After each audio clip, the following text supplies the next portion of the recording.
colleagues here.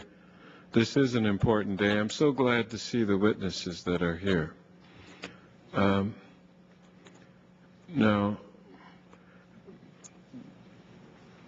I don't want to begin a dialogue with Trent Franks because we have plenty of time for that.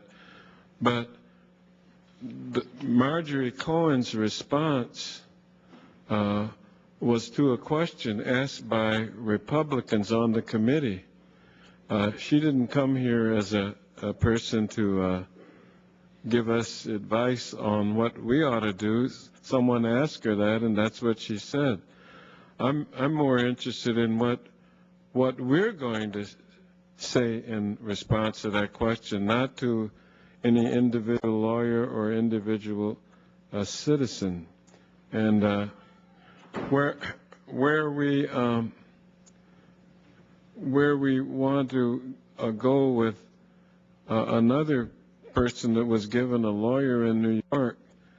I don't know if that's shocking to anybody. We normally provide people that are going to be tried criminally with counsel. That's been the custom in the United States for quite a period of time now.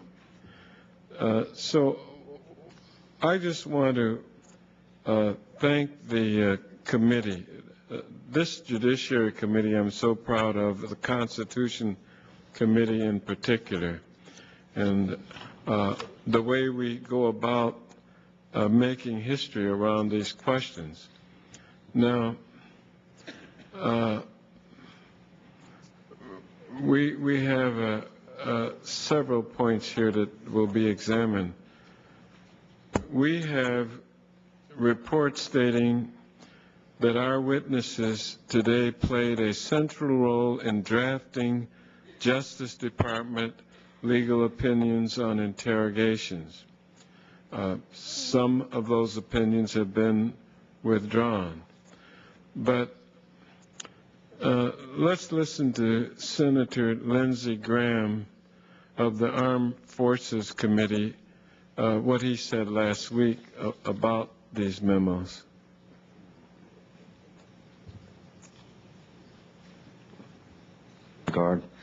What we're trying to do here today is important.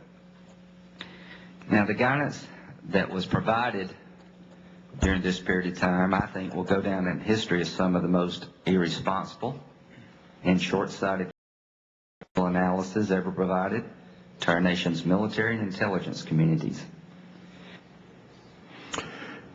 And he also said that while he thought that administration lawyers may have had good intentions, but he said they used, and I quote here, they used bizarre legal theories to justify harsh interrogation techniques, end quote.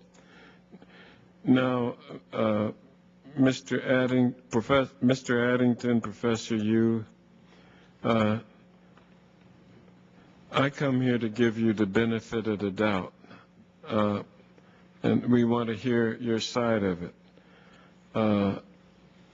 I'd like to understand how these memos came to be written and why.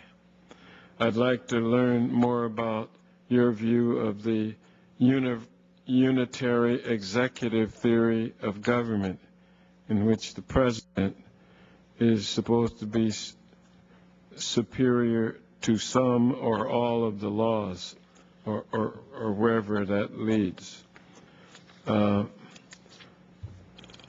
I'm interested in Professor Yu's description of this public debate that he entered into of if the president could order that a suspect's child be tortured in gruesome fashion, and that his response was, I think it depends on why the president thinks he needs to do that. Or is there anything that the president could not order to be done to a suspect if he believed it necessary for the national defense. And that line of questions are all very important to me. We want to understand this, and we want to have a fair discussion of it. So thank you, Chairman Nadler, for permitting me these